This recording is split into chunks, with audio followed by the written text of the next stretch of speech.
Hey, Janelle, you can unmute yourself now. How's it going? Good. How you doing? Good. Hey, guys. So my name is Caroline. I actually work for Pace and Cody, and this is Janelle. Who are you? I work with Start Virtual with Cody. Awesome. Okay, so tell us a little bit about Start Virtual, and then we'll kind of talk about what I'm doing here. So what is Start Virtual, and what do we need to know about Start Virtual? Right. So we really help business owners and individuals who are running any type of business really get into having virtual assistants. Everybody at some point is on a path to grow, and that's really important. So I think that most people need to understand that part of the growth is having the people to back you up. So being able to have the right people behind you can either be the cause of your success or failure. So really what we're here to do is help you guys get started with those virtual assistants who are trained properly the first time for either real estate or insurance or whatever it is that you do, so that you can go ahead and surpass your expectations and start succeeding in your business. Perfect. Well, I know that you have a few questions for me, and I know that we have a lot of people that are on it. We already have about 75 people watching us. So Cody shared a post, and I shared it as well on the creative page. And I know there's a lot of people, like, everybody's like, I'm so excited to be here. A lot of people want to talk about my virtual assistant that I have from Start Virtual that Cody and Matt and Pace set me up with. So we'll get into talking about me, but I know you have a few questions for me that might be able to help a lot of people. So let's go over the questions that you have, Janelle, and then I'll take the spotlight for myself and talk about me and my virtual assistant, Harold. Sure. So the first question I think that would be great to know is, did you always know that you needed a virtual assistant, and how did that come to pass? I did not. So fun fact, guys, I'm actually a TTP alumni. So I know you're going to ask me this question. I'm jumping ahead of you, Janelle. So last year on June 15th, I got into the real estate industry. I signed up for TTP. I went through everything. Guys, Brent Daniels is an amazing coach, and he preaches cold calling. And let me tell you, I hate cold calling. Oh my gosh, it's just not fun for me. So I didn't know that I needed a VA. The answer is no.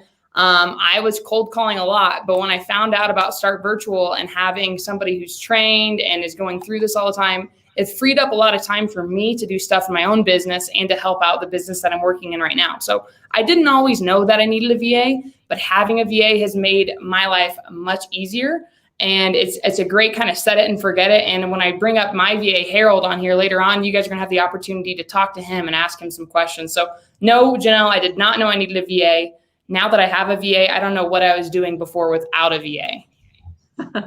That's awesome. So yeah, you kind of went right over another question. So they've been pretty detrimental to the business. So I guess how long was that process for you of getting your VA? So getting a VA, it doesn't actually take that long if you go with Start Virtual. It's a quick startup. You go through, you have an onboarder, you talk. I believe when I had my own VA for my own business before I was doing the dispoing, it took us maybe a couple of days after we signed up to do our onboarding and to get our VA started. Now, was I the best manager of my VA back in October? No. And you know what? I'm very sorry to my virtual assistant that I had, because in my head, I was thinking that VAs are like robots. You're like, oh my gosh, if I hire a VA, they're going to go out and get me all these leads. I'm going to be able to close all these deals. And I wasn't doing a great job of coaching and managing my VA.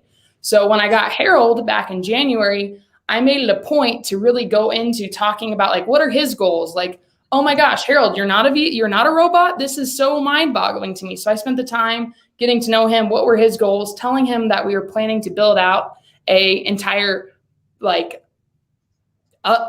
system around him with more VAs. I let him know up front, like, hey, you're my guy. I want you to be in charge of the dispo position for me. I want to have other VAs under us. So hiring a VA from Start Virtual was super easy. Was I the best manager at first? No, I was so bad. And I'm so glad that I've learned watching Matt Beard's videos on how to train your VAs and going to a mastermind and seeing how he does the call calibrations and just actually checks in with them daily, blew my mind, and has actually made me a better manager for my VA.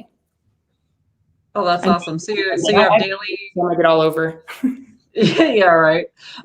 So how long have you been with Start Virtual then? How long have you, since when? Well, so before I started working with Pace and Cody, I actually had my own VA back in October. So I guess you could say I've been working with Start Virtual since October, but with Harold, this VA that I have now under the disposition position, he's been with me since January. Okay. Yeah. That's awesome. So how many people watching, I guess, have ever been through the phase of thinking you can just do this alone, you don't need a VA? Or maybe you're scared to get a VA because, you don't know what's actually going to happen. You guys can just like raise your hands. I'd love to see everybody in the chat right now. Let us know who here doesn't have a VA and like you're just against it. Or if you do have a VA, like share like you have a VA and what they've done for you. I see right now, Aaron says, Matt inspired me to train my VA and he is incredible. Guys, if you're not on Matt Beard's, like following Matt Beard, I swear Matt Beard is the VA whisperer. He just he knows how to bring the best out of people. Matt is a great coach and I work with Matt side by side all the time. He's really helpful. So while we wait for those to come in yet, okay, sweet. We've seen some people, they're ready to hire mine. I don't have a VA yet. Yeah, guys, you should definitely, it's going to save a lot of time in your business. So the big reason why I like VAs, Janelle, so like I'm doing a lot. I basically wear quite a few hats, but what Harold does for me, and we'll bring him up later and he'll talk about what all he does.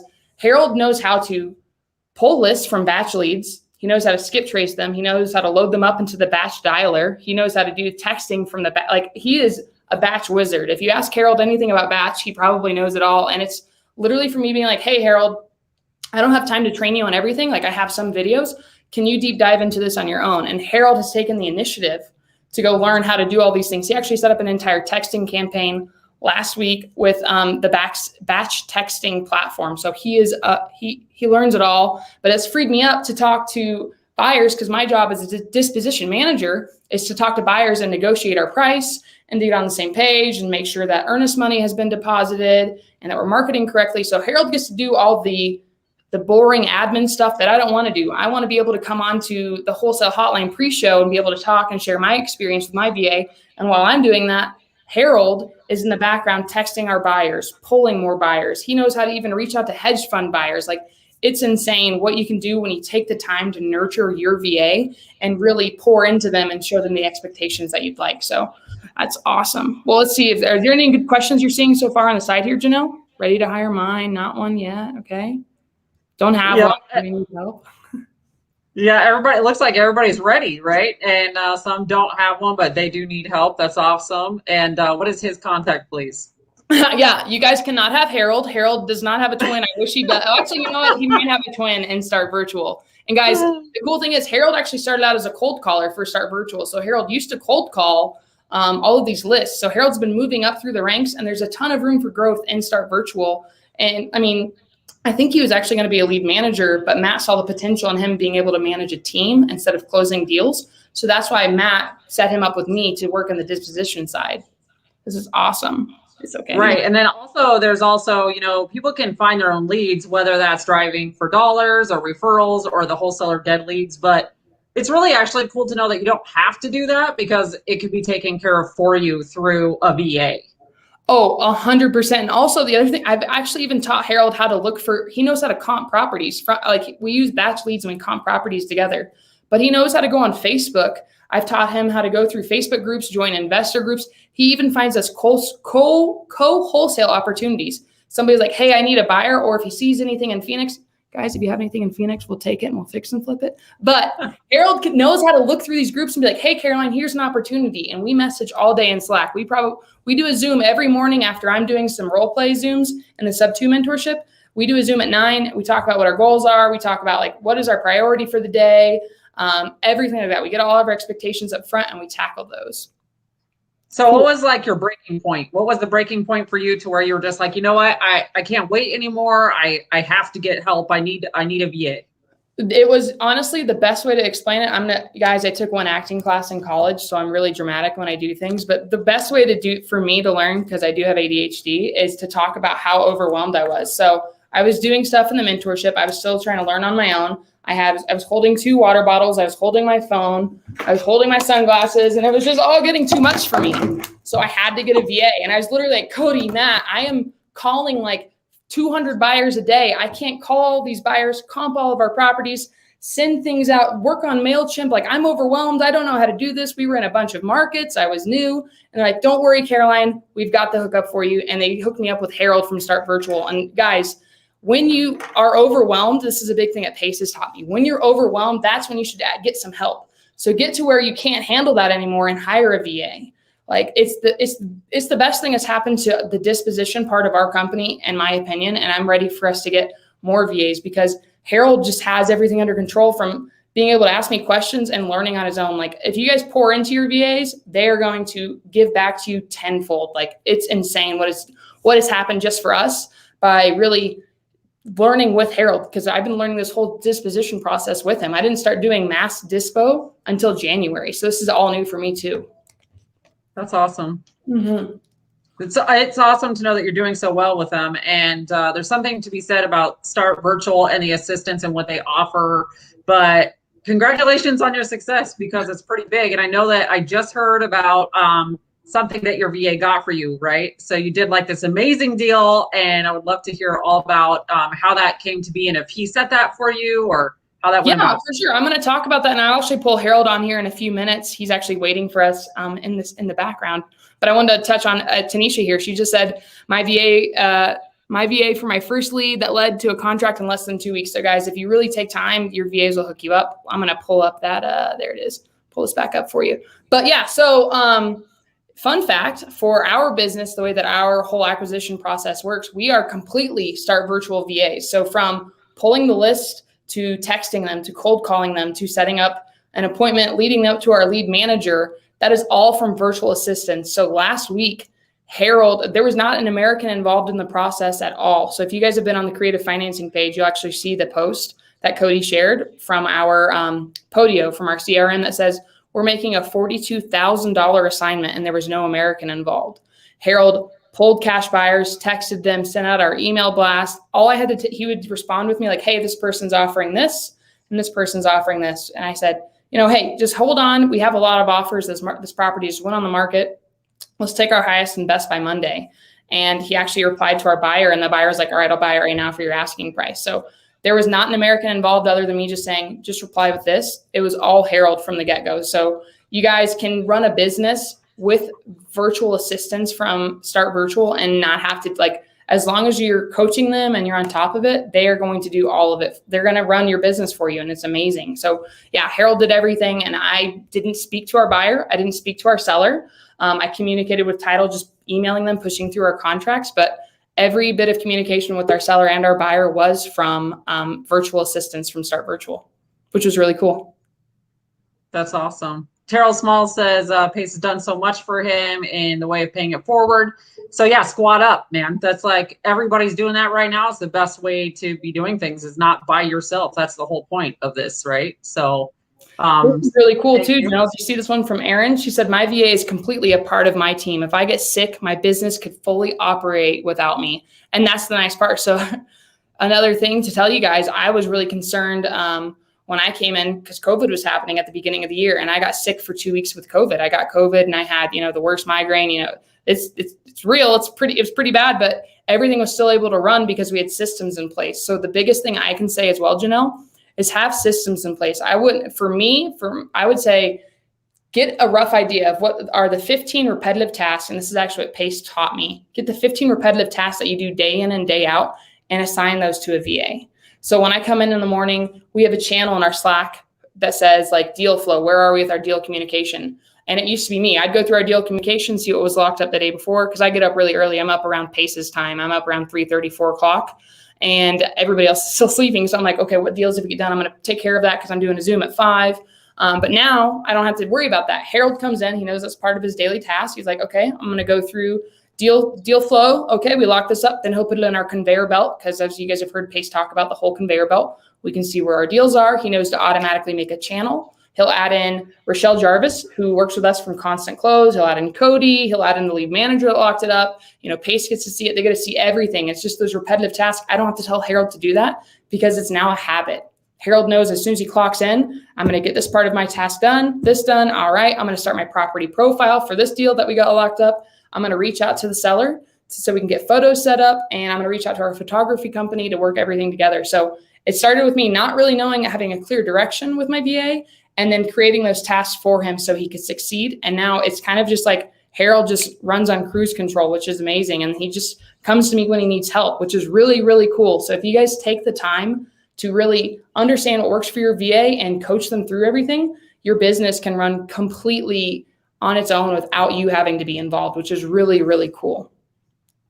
Yeah, and Jean says the VAs are already experienced at talking to the sellers. So yeah, they're trained to talk, to do sales, to pick up the phone. They love to pick up the phone. They're not hurt anymore by getting hung up on if that's the case. They're used to it. Yeah, I'm not sure the whole process that goes into the training, but I know that what we do in our company every day, we talk with them to figure out what's going on, and we do call calibration. So again, Matt Beard is that VA whisperer, but Matt touches a lot on this call calibrations, listening to their recordings and going through and role playing with them. I'm actually going to pull Harold up here in a second here, but actually what Harold and I do, because we just work with buyers mainly, we'll talk to sellers and just let them know where we are in the process. But we actually switch positions and role play. So I let Harold be the buyer and I role play as Harold, the VA, calling to see if they're interested in interested in buying a property from us. So we take a lot of time. I'm all about coaching. Like I said, guys, I'm ADHD, so I'm really hands-on. I want to be able to switch positions so everybody can kind of get the hang of it. But Janelle, what do you think if we pull up Harold here and we can ask Harold some questions, what's helped him be successful? Yeah, no kidding. Let's do it. All right. So let's pull Harold up. Let's see. Ooh, you got your camera on. Harold, what's up, dude? What's up, Janelle? Hey, Caroline. How's it going? Really good. So, Harold, welcome to Wholesale Hotline pre-show. Tell us a little bit about you and what's helped you be successful as a VA, and maybe tell us a little bit about that deal that you did all on your own without any help from me. Yeah. So I was listening. My story was I was cold calling sellers for 6 months, and then there was an opening for lead manager position in Matt's VA company, and I went ahead and applied. He didn't pick me, but he said that I was a better fit for the disposition department. I was excited, and at the same time, I was nervous because, this would be a new role for a VA. It has never been put in place before. So, yeah, I was really excited, and I think the reason why I'm doing such, I'm driven is because I love real estate. It is my passion, and I want to have like my own real estate company here in the Philippines in the future, maybe in 10 years from now. It's just my dream. So I was lucky enough to get a job at the one of the best real estate company in the world. What's it called? What's it called, Harold? What's the best real estate company in the world called? It's I would say AO. Star Virtual. Star Virtual for BA company, but the best real estate company for me is I'm biased because I work here, but it's AO for me. Nice. So I also got the chance to work with Caroline. I'd say it's one of the best things that has ever happened in my life. I feel like I was destined to work with her. I'm not just saying this. I can totally say that she brought out the best out of me, not just as an employee, but as person. Actually, I was smoking. I was a chain smoker for the last 7 years, and Caroline just inspired me to be a better person. In the last 2 months, I'm smoke free. I haven't smoked. And aside from that, she invited me to join her in her 75 hard challenge. You all know what that is, and that helped me develop great habits and just replace all the negative ones. So Harold, I just want to make sure that we're on the same page here. So would you say like me being interested in what inspires you and like working together has really helped you love what you do more? Yeah. You always encourage me, even with just small improvements. I appreciate it, Harold. But I want to know, like, what's helped you be a good VA? I appreciate everything you're saying about me, and I love working with you. But like, what have I done managing you that's made it easier for you to come and work and run in the dispo department? What all do you like working with me? Like, what has been helpful for you? I mean, you just you don't just tell me what to do. You actually show it to me. You create this trainual videos. We get on Zoom and you demonstrate how to do it. You model how to talk with this buyers and sellers. So you're always setting examples for me, so it's very easy for me to follow that. I love that. Well, that's great. I appreciate everything you said, and I love working with you too. And I think us working together and learning together has been really helpful. So what all can you do? Just because I know before you were only cold calling. So what all are you capable of now? I know you might have heard me in the pre-show, but what do you feel most comfortable doing as the disposition VA?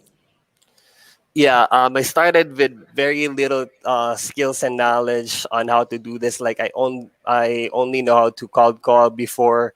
So now I'm doing. Yeah, I mean, I was listening to what you were saying earlier. I now know how to pull data from prop streams, keep trace and batch lead, set up SMS campaign, and even do set up a cold calling campaign if needed. I also do the marketing. Like if we need to text blast, email blast, advertise on Facebook and Craigslist to get our deal sold. Yeah, those are the things that I'm currently doing. So look right below us, Harold. There's a question here from the people that are, so we're live right now. If you didn't know, we're live on YouTube. So there's everybody that's watching us. They're really interested to ask you some questions. So one of the first questions was, what did you find most difficult at first, Harold? What was the hardest part about, maybe you could dig into this a little more, Saeed, but I'm going to assume, what was most difficult at first for you in the disposition department? At first it was difficult for me to talk to buyers because these people are highly experienced in real estate investing, and I just didn't know enough. Yeah, that's the time where I reached out to Caroline, ask her how to respond to this person. How do I handle this kind of objection? What do I tell to a person who's asking this question? So did you say the role plays that we do have been helpful when you get to be the buyer and I get to be Harold? Absolutely. I create a script out of those role plays, and I just write it down so I can always look at it whenever I'm talking to a buyer or a seller. I love that. Okay, cool. So Janelle, do you have any questions for Harold? I'm waiting to see some more pop up here in the chat. Is there anything you'd like to know about being a disposition VA? I know that you're not in the whole real estate realm.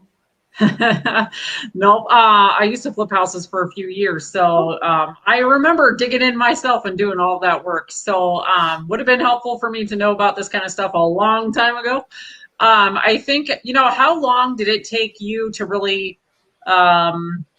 with the role playing and everything that you do with Carolyn, how long until you became like really present with yourself and know that, hey, I'm going to just kick butt with the skills that I've learned? How long did it take you to actually learn and grasp those skills?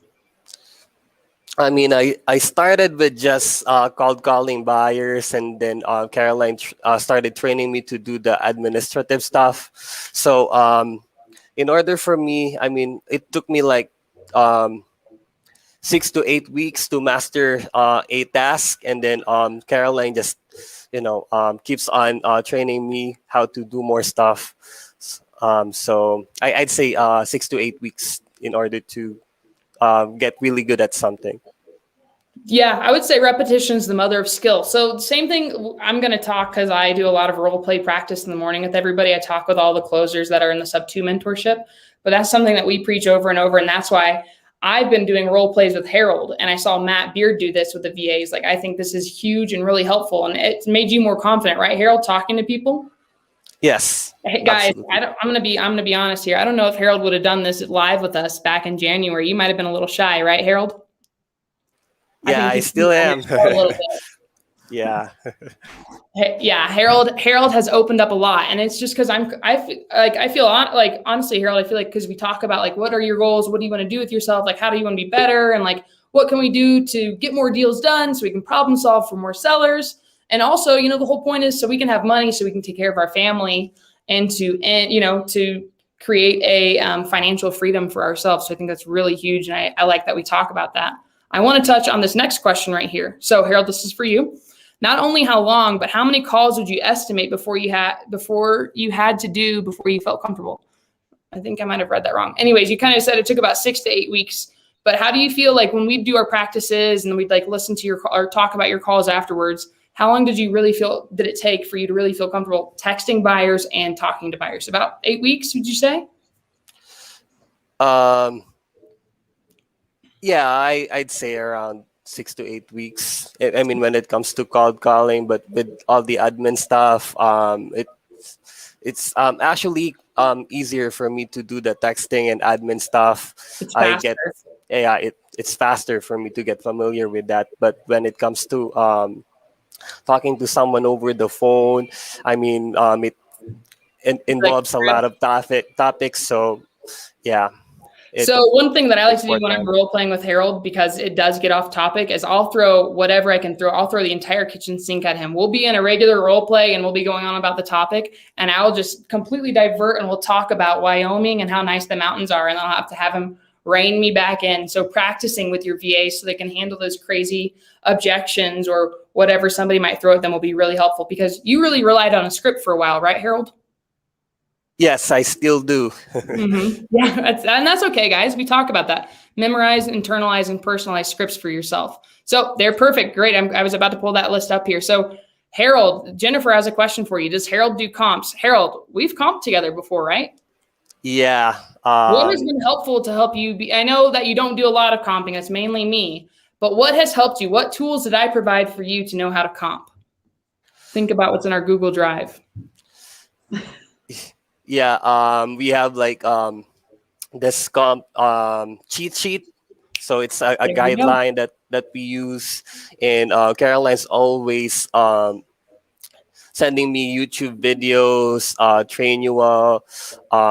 She goes on a Zoom with me to show me how she comps, and then she lets me comp while she watch. So yeah. Go ahead, Harold. I'm sorry. I have ADD, guys. I got to get my thought out before I forget it. So I'm done. I'm a big believer in like practicing like hands-on. So the entire comping cheat sheet that I have is actually Jamil Damji's. So if you guys have not seen Jamil's comping, you need to get that. And I think Jamil goes live every Sunday to do comping with you. But we've learned a lot from Jamil. Jamil has been super helpful for us when we do comping. So Harold does know how to comp. And like I said earlier, Harold knows how to go into Facebook groups and to find deals for us to co-wholesale on and to find cash buyers for us. So yes, Harold does know how to comp. He does it softly, and then he'll bring it over to me for me to confirm that the comps are good. I know. Look at all the Harold. Don't leave me. All these people want to know if you have a twin. Do you have a twin somewhere at Start Virtual? Not yet. We'll have to work with that. So this is awesome. So maybe we can do another little dig deeper into talking about what it's been like having you. But I want to touch base before we get off, because I know we're getting close to the timeline for Wholesale Hotline to officially begin. Harold, what would you say about that deal where we made $42,000 as an assignment fee? How hard was that? What did you have to do to get that deal done?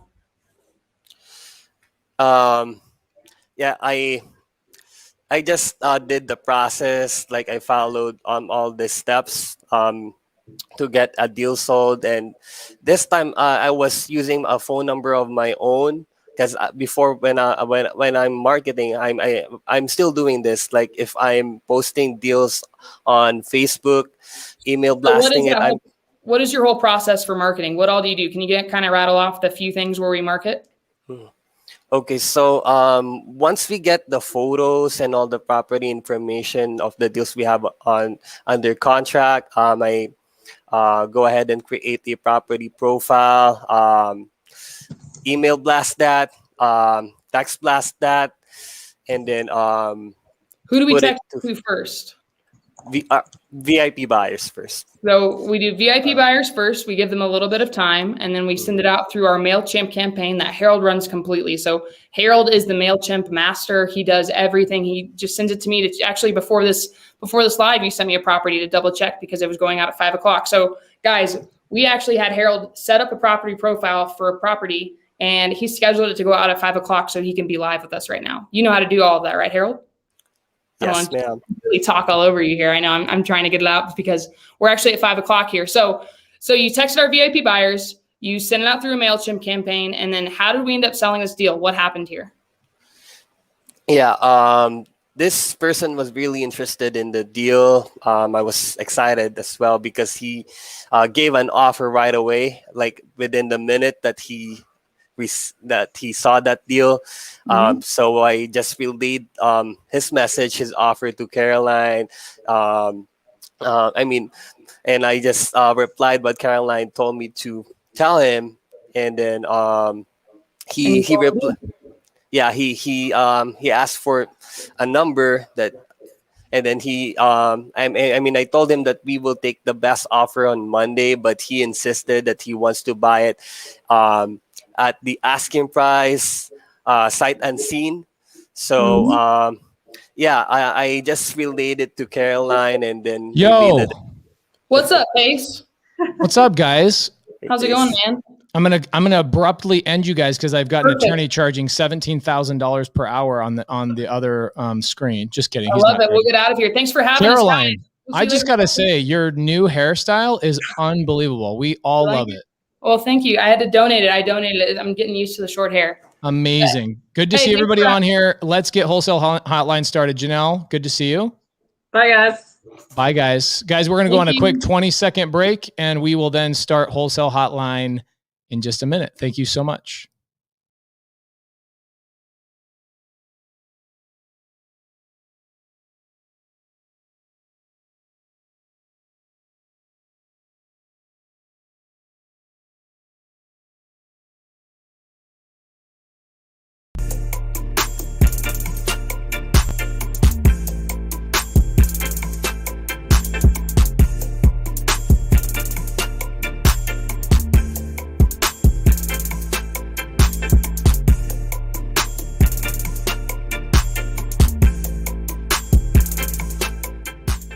Welcome to Wholesale Hotline, where we cover everything to do with wholesale real estate. I'm Jamil Damji. I'm Brent Daniels. And I am Pace Morby. And together we cover the most important parts of wholesale real estate. Lead generation. Conversion of sellers into contracts. And dispositions. Guys, remember when you're watching this show, do us a favor and squad up in the comments. Make sure that you are liking and subscribing to the YouTube channels and in the Facebook group Wholesale Hotline. Most important, we want to know we're doing a great job for you and helping you build your business. So go give us a review on iTunes and or Spotify. So squad up and enjoy the show.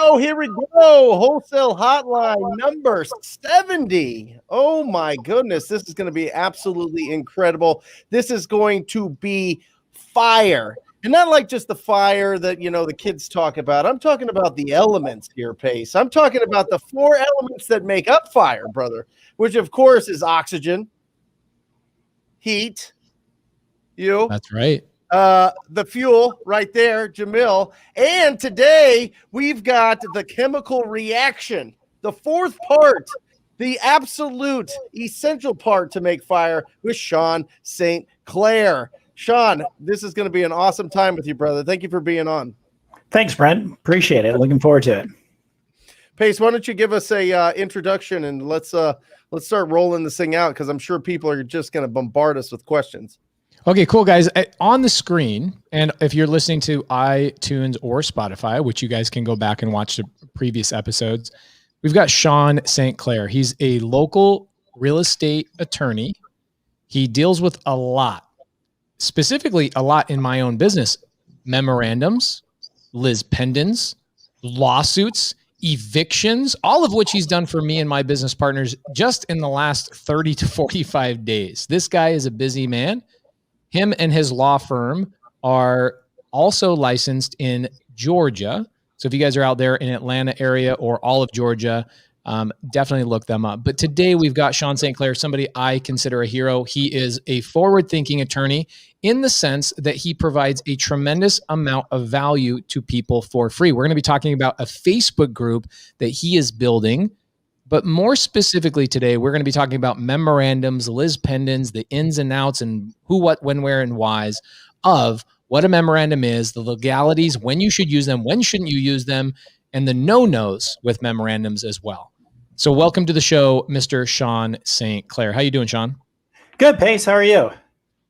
Bro, I'm so good. Anytime I get to hang out with you, I had to hang out with you. You had to hang out with me on Saturday, and here we are on Monday. You have to hang out with me again. Hey, it's all right. Saturday was good. That was a lot of fun, though. That was a lot of fun. I actually learned a couple things from you on Saturday. I got a ton of value. I appreciate you so much. So today, guys, ask every possible question you have about memorandums. Any question you have about what happens if I sign a contract with the seller and the seller goes ghost on me? What do I do? Any question that you wish you could afford, because there's people in the audience right now. We have 200 watching live. We'll probably get upwards of 450 today.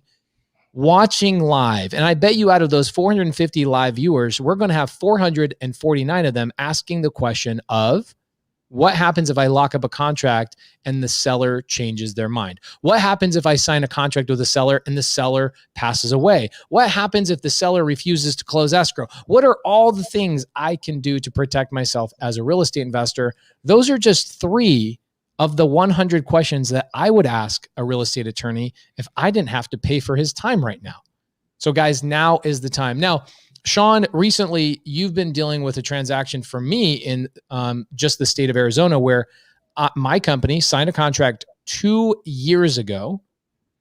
We ended up having another wholesaler, and I know we can't talk about the house and the address and the other people involved because there's pending things going on and all that kind of stuff.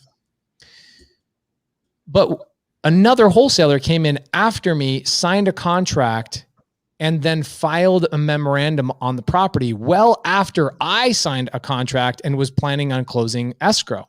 They put me in a position where I couldn't close escrow immediately.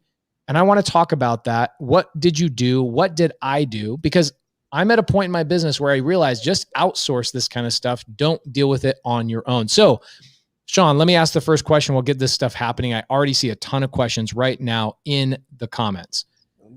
If I sign a contract with a seller and a month later, I go to close escrow, I've got my lender, I'm ready to go. I'm going to fix and flip this thing. I'm not wholesaling it. I'm fixing and flipping it. And my title company says, hey, there was a memorandum filed on this property 2 weeks ago. So 2 weeks after I signed the original contract. What would you advise as my attorney in that situation? What do I have the right to do? Well, the first thing we need to look at is, did they have the legal authority to record a memorandum? So here in Arizona, we have a statute that actually codifies the idea of slander of title. It's ARS 33420. And under that statute, it says that any document that's recorded that does not have a legal basis in statute or other law is presumed to be groundless and invalid. And then it provides that in the event that you record a groundless and invalid document here in Arizona, number one, if you knowingly do it, it's a misdemeanor. It's a class 1 misdemeanor. Second, it provides automatic $5,000 in statutory damages. Boom, 5,000. Or if there's actual damages and you get to triple those actual damages, and if that works out to an amount greater than $5,000, then you get your actual damages plus your attorney's fees and costs and having to deal with it. So it's a pretty significant event to go and record a document where there's no basis in statute. I've yet to see anybody who's pointed to an Arizona statute that says, hey, under this statute, I can record a memorandum of a purchase contract. In fact, in order to record a document in Arizona, you have to present to the county recorder what? Two things: the original document, and it has to be acknowledged. So what are buyers doing with memorandums? Well, they're not having the seller acknowledge or sign and have it notarized, right? No, they're unilaterally executing the memorandum, and then they're going and recording it. Can I put you on pause for a second and dumb this down? You actually do an incredible job versus other attorneys, but there's a couple of things I want to point out for everybody. So what Sean is saying that you can't just go and file a memorandum on a property. And what is a memorandum? Sean, will you break down what a memorandum is, and then we can keep going on? Yeah, a memorandum is simply a document that provides notice to anyone else that might be interested in that property that you have a pending contract for the sale of that property. You are looking to buy that property, and you have a contract, and so you're letting the world know that you have that contract. That's what a memorandum is. Love it. Okay, so guys, just to say that in the same words, essentially, when we buy a property, we don't want those 30 days or 45 days that goes by. We don't want somebody coming in and snaking the deal from us. So we are well within our rights as investors, or even wholesalers for that matter, to file a memorandum that will protect us from somebody else coming along and closing that transaction on day 29 or day 27 behind our back at a different title company. Because how would we know? How would we know if the buyer goes and signs a contract the next day and goes and opens escrow at a different title company? It's not like there's some inner communication going on between title companies, guys. They don't communicate because they're competitors. That'd be like Burger King and McDonald's sharing recipes. That's not what happens, okay? A memorandum puts a notice on the county recorder. You can go down to the county recorder, or you can go to deeds.com and file just about any document nowadays, deeds.com. And if you go to deeds.com, it costs about $17. You can file a memorandum. And that memorandum tells the world, hey, idiots, I already have a contract on this house. Don't even bother trying to mess with my seller. That's what it's there for, and it's there to protect you. However, going back about 4 minutes, Sean St. Clair just said that some knucklehead wholesalers, but he didn't say that, he's very polite, some knucklehead wholesalers will unilaterally file a memorandum. What does that mean? That means that the seller is unaware that the buyer is putting a memorandum on the house. And that is actually not lawful to do that. Is that correct, Sean? That's correct. Yeah. I mean, the purchase contract isn't a notarized document. And so because it's not notarized, you can't go and record that. And so the seller would be oblivious to the idea of, hey, all of a sudden they're going to go to the county recorder's office and record something that's going to cloud my title. There's a simple solution, which is have a provision in the purchase contract whereby the seller states that the buyer can record a memorandum, and better yet, have the form memorandum attached to the purchase contract. Yes. When I see these memorandums recorded, there's two things that drive me crazy. Number one, they record them with the purchase contract. Why do you want everyone to know how much you're buying this property for? Why do you attach the purchase contract, right? That's not the purpose of the memorandum, is put the world on notice that you're buying it for X amount of dollars and all the different, terms and conditions of your agreement with the seller. So that's number one. And then number two, when I look at that purchase contract that's recorded, I look to see, did the seller authorize this? I would say 90% of the time, the answer is no. Such a great point that you bring up. So there's been people all over the country that say, hey, I got a contract and I filed a memorandum on this property, and then magically some other wholesaler stole the deal from me and was able to close escrow. How was that possible with the fact that I filed a memorandum? And guys, I think everybody on this screen owns a partnership in a title company or is a closing attorney. You guys will close deals in Atlanta. I think you guys will, right?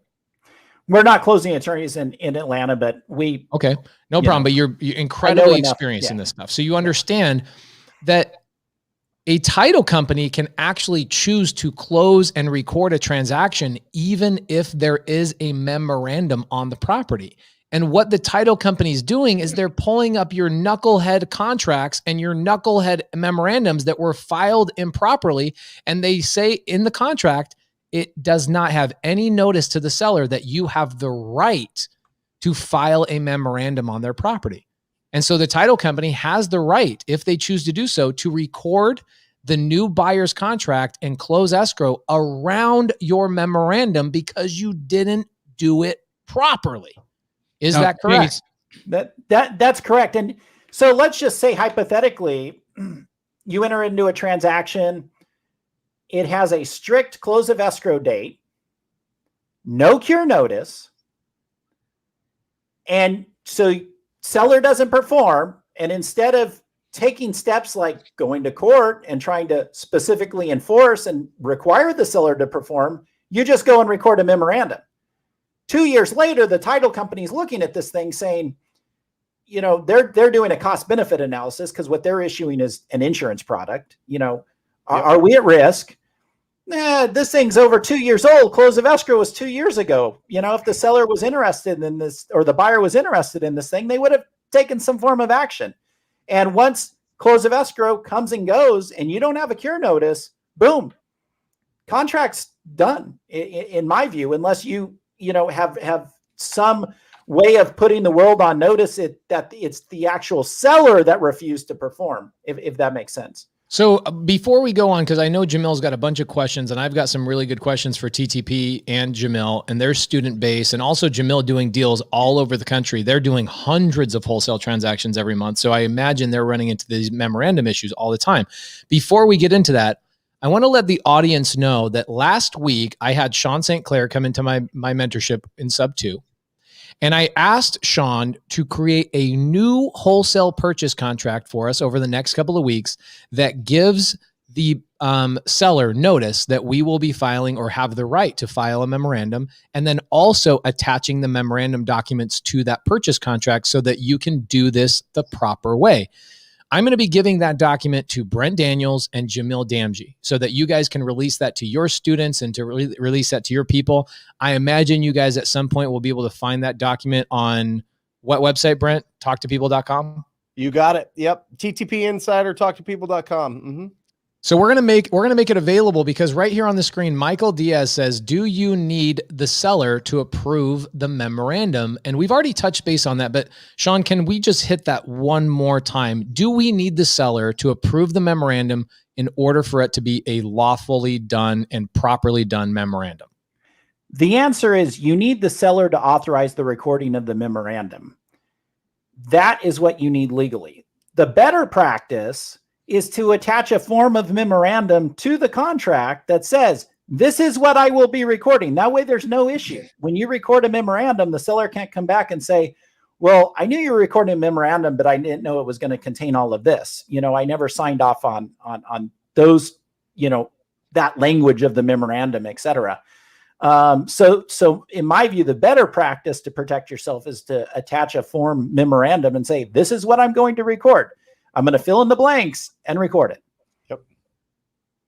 I love it. I love it, Sean. I love it for this reason right now, because if you're going through this contract with that property owner and they have a problem with this memorandum, you know, you're dealing with a seller that maybe has wandering eyes. That's a conversation that you should know so that you don't get all heartbroken when these people call you up a day later and say, oh, somebody else is offering me more. I don't want to do this. Right? I don't want to work with you. I'm going to cancel this contract. And you're like, no, like, now you got to scramble and secretly put together. This is what normal people do. Secretly put together a memorandum and put it on the house. And hopefully the title company gets scared by it and you get some sort of, you know, return on your time and your marketing costs for that deal. But if you have it right there in plain language and you're showing the memorandum and they're like, yeah, great. Yeah, fantastic. Yep, I'm committed to you. You're committed to me. This is great. That is a much more solid contract. That's a much more solid relationship. Those are the deals that I want to do. So guys, can I tell you the line to tell the seller? Here's the line to tell a seller when you're getting a memorandum. And I just talked about this with Sean St. Clair. Sean, is it funny that you're actually referred to as Sean St. Clair, not as Sean? I don't ever say Sean. I'm like Sean St. Clair, Sean St. Clair. That might as well be your first name is Sean St. Clair. So it's a great name. It is a killer. When you came out of the womb with Sean St. Clair as your name, you were born to be an attorney. There's no way around that. So, here's the line. I want everybody to write this down. I just went through this with my sub 2 students on Friday's bonus Zoom with Sean. When you're sitting down with the seller and the seller says, well, what is a memorandum? And what does that mean? You could say, well, I'm going to cloud title and I'm going to keep every other knucklehead wholesaler from buying this house from me because I got a great killer deal on it. You could say that, but that's not the line. The line is this, and I want you guys to write this down. Well, Tina, let's say the seller's name is, well, Tina, a memorandum basically lets the world know how serious I am about buying your property. I'm so serious about my commitment to you that I'm going to record this on the county recorder's website so that everybody knows that I'm going to fulfill my obligation that I set forth in this purchase contract. That is what a memorandum is. And it lets other investors know that you and I are already in an agreement and that they're not going to bother you. All these people texting you and calling you and all that kind of stuff. Now, that's not entirely true because people are going to call her and blow her up entirely, but you can choose to tell them that part or not. It doesn't matter. But the line is, I am so serious and committed to my obligation that we set forth in this purchase contract. I'm going to let the world know by filing this document at the county recorder's office. That's the line. Write it down. That's the way you explain to a seller why you are filing a memorandum. Now, a really good question I have for Brent. Yep. Brent, do you tell and advise your TTP students? Because I'm kind of conflicted on this. Sure. Do you tell your TTP students to file a memorandum on every single contract they sign? I don't, but you know what? Market conditions are getting kind of wild in some markets. I think that it's appropriate in some of those markets that are going really, really, really aggressive. And there's some bad actors, that are kind of sneaking around trying to go backdoor. I think that if you're running into that, you can have those conversations. And I think, just like Sean was saying, if you add it as part of the language in the contract and you have it when you're signing the purchase contract, you're going to have a better relationship with that seller. Everything's going to be out in the open and that's your opportunity to say that we're committed, right? Like I want you 100% confident in the price and terms and working with me. Are you? Yes. Great. Then it shouldn't be a problem getting everything signed and everything really smooth. So at this point I don't, but I think this is a better way to go. I really do. I think people want to tiptoe because maybe this is their first time really putting together a contract and getting in front of somebody for a lot of brand new wholesalers. So it feels very, like you're on foreign territory there. You're a little bit like you want to walk on eggshells so that you don't screw it up. But what I'm saying is if you go there confidently and use that line that you just said, well, Susan, this memorandum lets the world know how serious I am about buying your property. I think that's fantastic. And it puts all the benefit on that seller. And I just, right now, Pace, in our market, I get, maybe once or twice a month, just regular people out there coming to me and saying, hey, this is what's happening to my dad and my uncle and my cousin and my sister and this, and they filed this memorandum thing and they didn't really know. They signed a contract, but they didn't really know what they were doing. Or they said they needed to sign this to see if the title was really in my name, like just scammy stuff. I think that this shows a next level professionalism. And I think that you're going to have more security in those deals that you actually lock up. And you're not going to feel like you're like, just, hey, sign this real quick. Okay. Yeah, I got the deal. Let's go sell it and make some money. You go through it and explain it and you know that they're going to stick with you. So Jamil, I've got some questions. Yeah. Can I ask one question to you, Jamil, specifically for your business? I'm super curious about this. How often are you guys, because you guys are doing more wholesale deals than anybody, and you guys are growing and growing like freaking wildfire. Are you guys running into knucklehead wholesalers on contracts that they filed a memorandum 6 months ago or 2 years ago or something like that you have to deal with? All the time. All the time. And that's actually something that I wanted to talk to Sean about. I just want to use your government name for a moment. But Sean, Mr. Sinclair, Mr. Sean Sinclair, it's an honor to have you here. You're a legend in this space. You do a lot of great work. So many people have amazing things to say about you. So congratulations for being top notch in this space of legalities for real estate investors. So this whole concept of memorandums, first to answer your question, Pace, how many do we file? Very few. And why is that? Why are we not filing memorandums? We don't file them because we truly don't believe in them. The reason we don't believe in them is when a seller is at a point where they don't want to do business with you, you've lost rapport. You didn't do the job you were supposed to do in keeping that seller committed to you. And that's a failure on your part. Now, of course, you can always go and communicate with a seller and tell them, look, we're in a contract and you can't just avoid selling me the property because we're in a contract. Here's the thing. How often are you going to litigate that? And that's just it. Look, here's what I'm not. I'm not teeth. I'm a bite. So I don't show teeth. And I think memorandums are teeth. Truly. Memorandums are teeth. That in the terms of instruments and what they do, they accomplish teeth. They don't accomplish a bite. And why I don't like them very much is because of that same thing you just discussed, Pace, is that we've got wholesalers out there filing memorandums on every contract that they lock up, but they forget to take them off. They forget to take them off. Not just 1 out of 10 times, 10 out of 10 times. 10 out of 10 times when a wholesaler is unsuccessful in selling their deal and they can't close on the property themselves with it, which is an entirely improper intent in the first place, okay? When you're writing purchase contracts direct to seller and you're giving people offers of hundreds of thousands of dollars for their property and you've got $9 in the bank, there's an issue there, okay? But we're not getting into that today. We're getting into the how appropriate a memorandum is. What ends up happening is that same wholesaler that only had $9 in the bank, didn't have the intention to close, now has filed a memorandum, and that instrument has clouded title, and now we have to do all of this stuff to try to unravel it.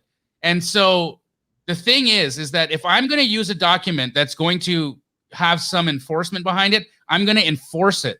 I've not seen anybody litigate these memorandums. Sean, my first question to you is, how often do you see these enforced? How often do you see them litigated?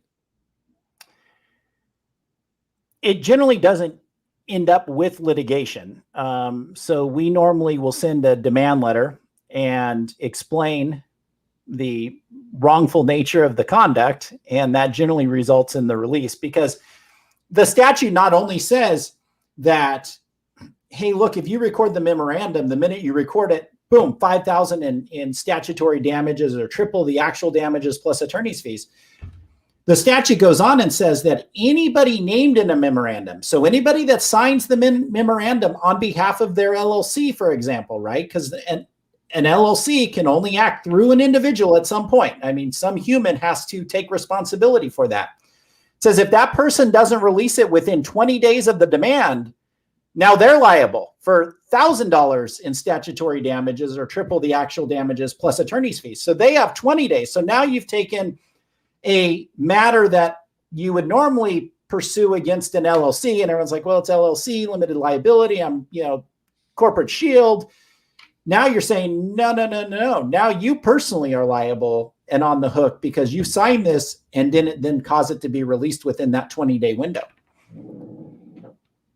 So there's a huge potential for liability for incorrectly handling this instrument and not dealing with removing them if you cancel that transaction.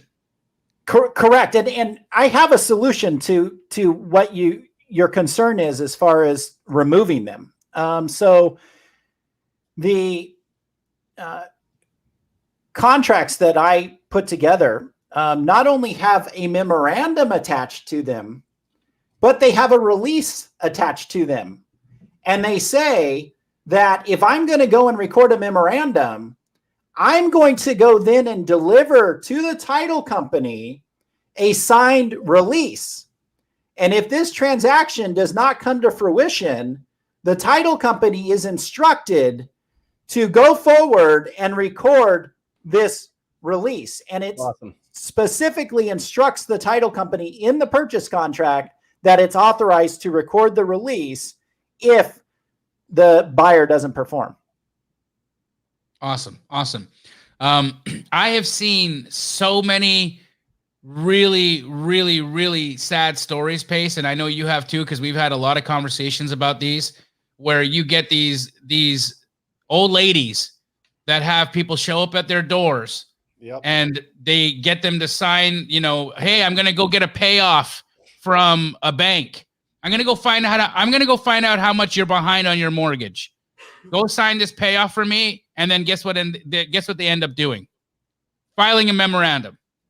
And then they just sit and wait. They sit and wait. And then guys like you, guys like me, guys like Brent, actual real business people that are trying to do this at a high level, that actually can perform and can close on deals, are then having to pay what I would constitute as extortion money to the turkeys that are out there filing these documents incorrectly. And, that's the reason why I have a disdain for them, because I'm not seeing enough people handling the removal of the memorandums appropriately. Yeah. Every memorandum I've ever seen recorded has stayed on and not been properly removed. Sean, would you agree that 9 out of 10 times or 10 out of 10 times that's the case? With anybody that I don't work with, let's put it that way. With anybody I don't work with, yes, absolutely. So Sean, on the contract that you're going to draft up for Sub 2 and TTP and Astro students, can we put that in there to have an automatic release? Does that automatic release go on the memorandum itself, or does it go in the purchase contract? Basically the way the purchase contract reads or will read is the buyer has the option to record the memorandum in the form attached as exhibit, B, for example. But then it says, if the buyer chooses to record a memorandum, the buyer shall deliver to the title company the release attached as a fully executed release attached as exhibit C, and that the title company is authorized to record the release if the buyer doesn't perform and the transaction's terminated. Then, the title company it's an instruction to them. They just record it. Love it. So I hired you. When you've been working with us for a couple of years, you've been a godsend. So anybody that's in Arizona, please look up Sean. And by the way, Sean, we need to make sure that people are aware of this before we wrap up in an hour.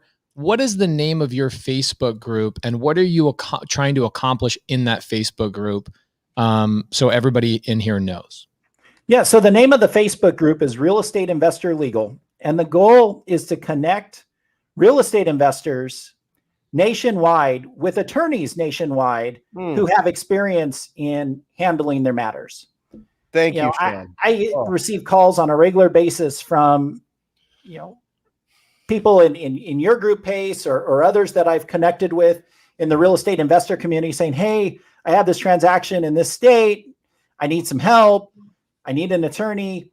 Can you help me? And it's a struggle. I could find them a real estate attorney, but a real estate attorney doesn't mean that, they have experience working with, investors, that they understand wholesale, that they understand creative finance, those types of issues. And so my goal is to basically have attorneys from all 50 states in this group who can then collaborate with real estate investors. Awesome. Love it. So guys, if you're not aware of that, and Sean, I know I mentioned this to you before, but Rochelle Jarvis, the owner of Constant Close, who you've done transactions with because she's my transaction coordinator, we have at Constant Close closed so many contracts in every single state. We've now successfully closed a Sub 2 contract in every single state, including Alaska and all the places that you would never think we would ever close a transaction. So I'm going to have her and you connect so she can bring all the title companies and all the closing attorneys to your Facebook group in just a massive tidal wave of value, because you are so unbelievable. Nobody's thought about putting that freaking Facebook group together. My gosh. Thank you so much for doing that. It's called Real Estate Investing Legal, Sean. Real estate investor legal. Investor. Love it. Can you So put that in the chat for everybody? yes, You need to go. Yeah. Get into that link. Go there now. Join it. Well, not now. Stay tuned. But then after this. So Jean Duray says, is there any way to find out in advance if there was a memorandum filed before? So right now, let's say I'm talking to a seller and the seller just sounds too good to be true, right? Sounds too good to be true. I'm like, man, this sounds too good to be true. Is there a way, let's say in Arizona, because you understand Arizona, is there a way I can go to a county recorder's office or something like that right now and see if a memorandum has been filed on a property?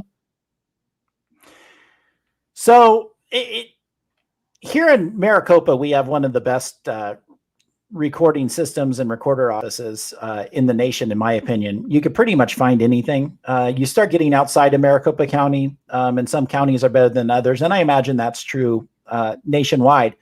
But what I recommend is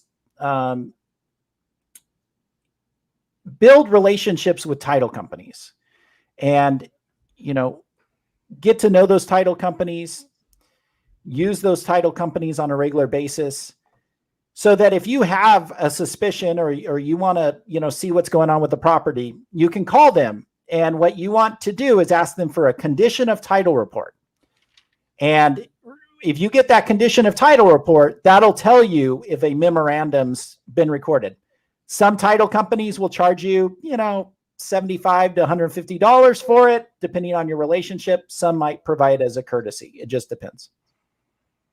Okay, so we call that, a lot of people call that a prelim. What did you just call it, Sean? A condition of title report. A condition of title report or a title report, prelim report. It's called 100 different things. Essentially what it is when you open escrow, so you get the contract from the seller, you can go down to escrow and they'll pull a preliminary title report. They'll find every lien, every encumbrance, every issue that is on that property. Because earlier, Sean alluded to something called they're trying to sell an insurance product. That's what title companies do, guys. Title companies actually don't close transactions. Escrow officers are the ones that close the transaction, and the title company sells you an insurance product to make sure that the transaction was done properly and has clear title.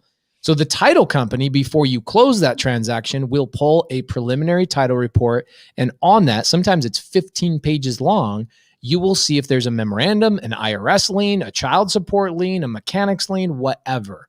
And I've never been charged for those, but I haven't done a deal personally in every individual state. So I imagine there's some states, some title companies, some closing attorneys that want to charge for that because it does take some time, energy, and resources to do that. So there's your answer, Jean.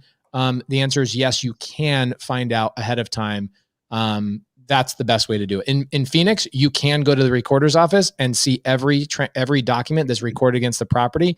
But like Sean said, we have one of the best systems in the United States, and I can't imagine it's like that in Birmingham, Alabama. Sean, I have another question. If you paste there, is that all right? Can I hop in here real quick? So, Sean, I heard through some conversations with different investor groups that have been dealing with some unsavory characters that have been filing memorandums in the state of Arizona. And my understanding is that the Attorney General is now looking at the memorandums that have been filed on properties, ones that have had their expiration dates well past, and current ones as well. So it's always an interesting thing when the Attorney General gets involved in something that's an issue, probably a hot topic, and maybe a hot burner.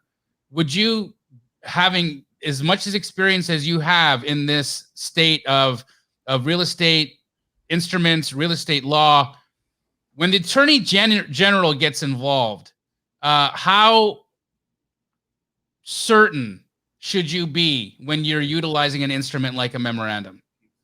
You better be darn certain that you know what you're doing and you're doing it right, because it is an issue. And the powers that be are taking notice of it.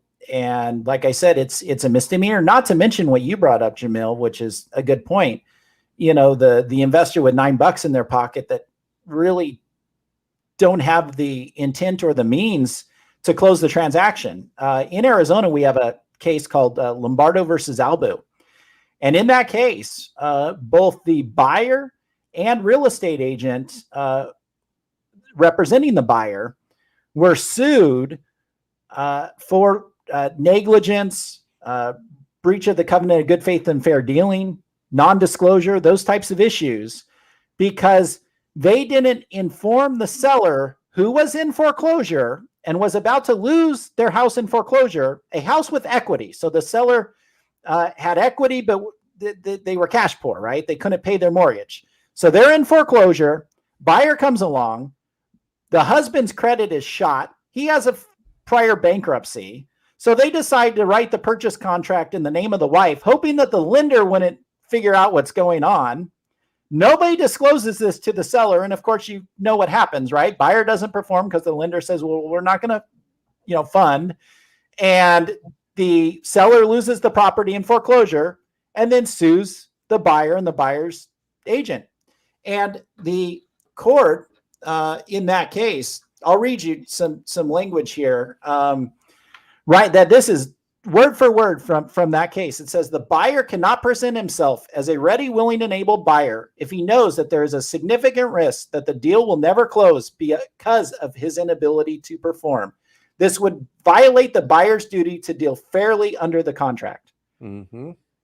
So it gets back to what you're talking about is, you have people that are entering into contracts hoping that they can perform, recording memorandums, clouding title, and then basically extorting money, 2 years later or a year later. Yeah, the attorney general, if this starts in which it's happening, is going in record number. Yeah, I mean, I could see the attorney general becoming involved and pursuing those types of claims. Truly, it's the reason why I have an issue with the practice in itself, because it's not being handled appropriately. Look, guys, Pace, Brent, both of you guys are well aware of this because of our prominence in the coaching space of this business model. But look, I've trained over 2,000 people how to run comps on deals. Okay, those 2,000 people, how many of them are actually running those comps on deals? Right? Not everybody does everything they're taught. They're not. Not everybody has done what they're taught. So we're over here talking about how you systematically do this correctly. How many people are going to remember that they've got to use the appropriate document, that they got to remove the memorandum, on a property that they're going to cancel, right? How often do you think these things are going to come up? And when you have these characters that are then sending emails, Robin Hurt was just in the comments talking about a real estate agent who sent her an email on a well-expired memorandum requesting a $10,000 fee to have it removed. Pace, you've been a victim of this same extortion, right? I think that's what ends up happening is when people create leverage for themselves with documents of this nature, it opens the door to some very predatory practices. And that's why I think the Attorney General is involved. And again, I'm really, really, really, really hesitant to use memorandums. I think that there's better ways to ensure that you're going to create or get a deal done. Just my 2 cents.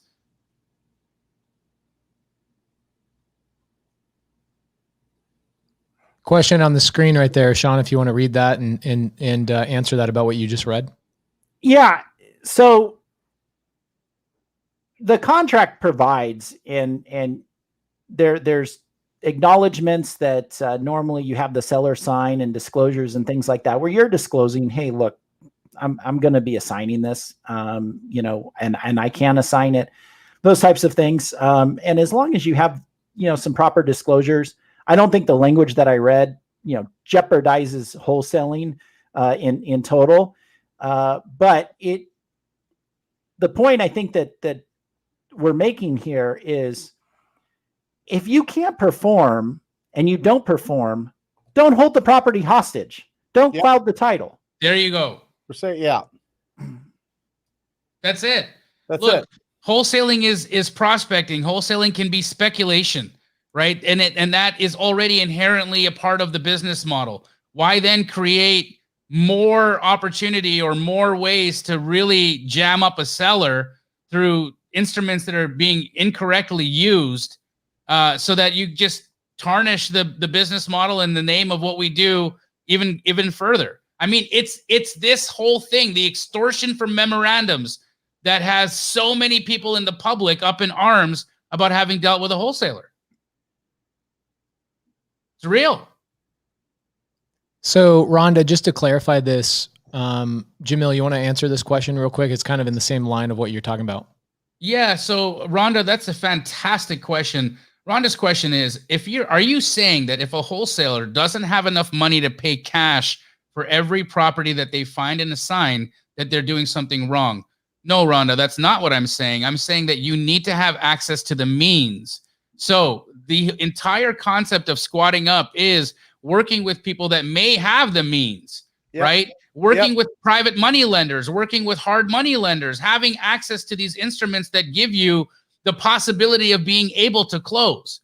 So no, Rhonda, you don't have to have the cash in the bank. And I made the comment of only has $9 in the bank, and that maybe is what threw you in that thought process, Rhonda. So my apologies. It wasn't about how much money you have in the bank. It has to do with your intent, right? It's truly about what you're intending to do. If you're solely writing an offer on a property to flip the contract, then that's something you've got to talk about.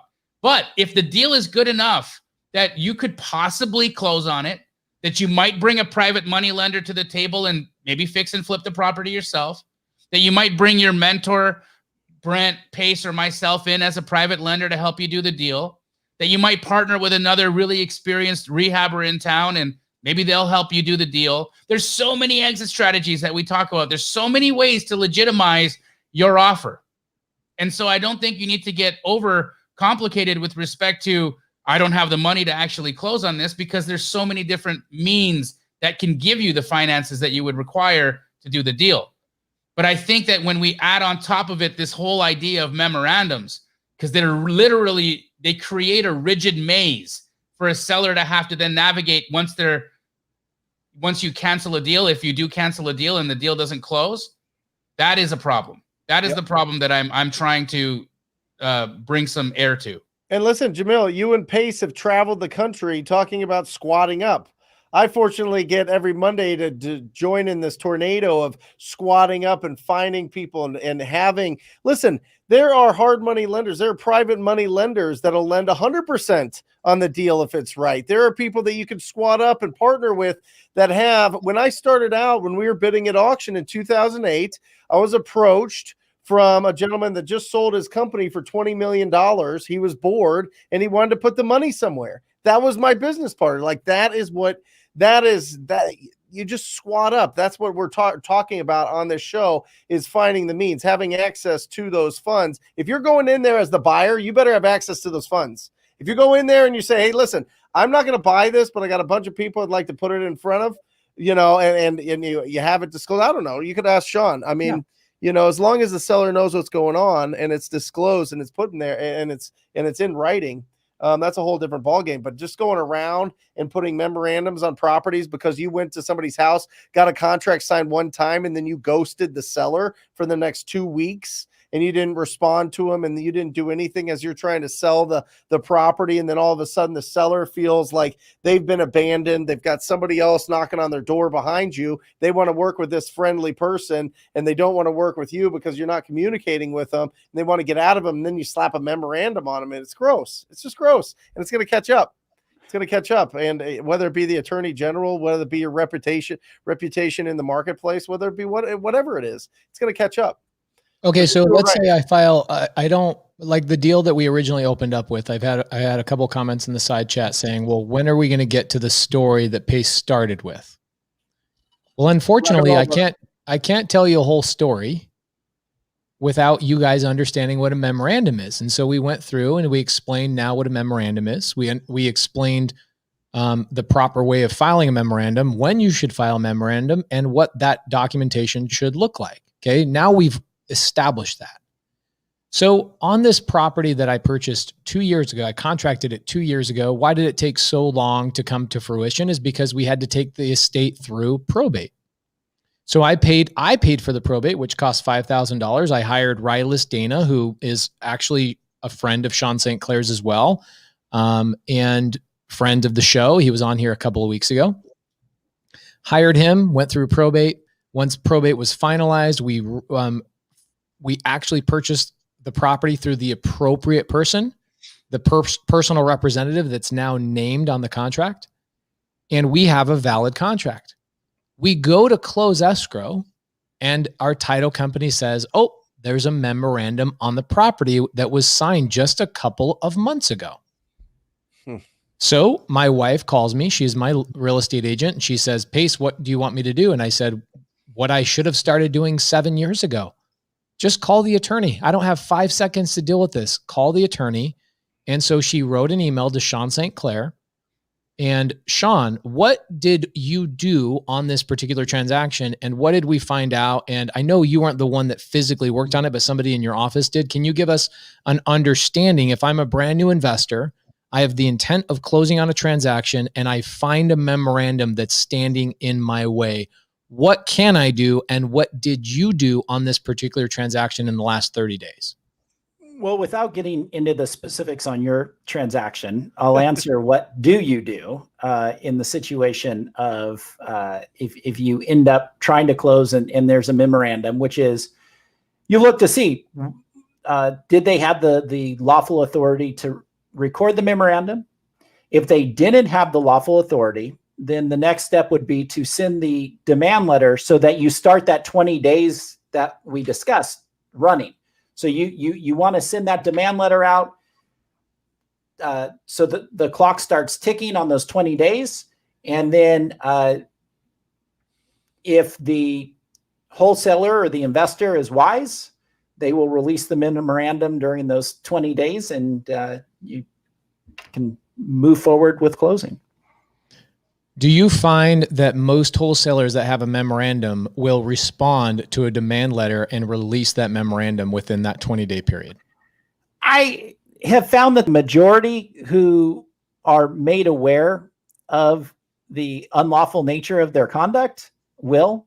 Not to say everyone will, but the majority, in our experience, will respond and release because the liability just kind of adds up, on top of itself. And so, look, there's some wholesalers out there, and I wouldn't even call them wholesalers because their whole business model is to record memorandums and be paid on those memorandums. But there's some who understand what they're doing is, unscrupulous, and they go forward and do it. There's others who truly believe and not truly believe, who don't truly understand the implications of recording a memorandum, who are just there recording it to try to, protect their interest in the transaction, but they don't understand the lawful steps that need to be taken in order to record it. And so when it's brought to those wholesalers' attention, normally it's, mea culpa, will record the release. The ones that are unscrupulous and know what they're doing and know that what they're doing is wrong, they're a little more gutsy and they aren't as likely to release. I've seen a wholesaler legit go to a seller, tell a seller that they would give them this crazy number that that the seller originally wanted for a price. So let's just say the deal is only worth 200, and as a wholesaler, you need to buy it at 140, call it, right? So say you want to offer 140. I've seen some wholesalers go and give that seller 200, not close, file a memorandum, sit back, wait for the phone to ring, and try to cash a $10,000 check. Yep.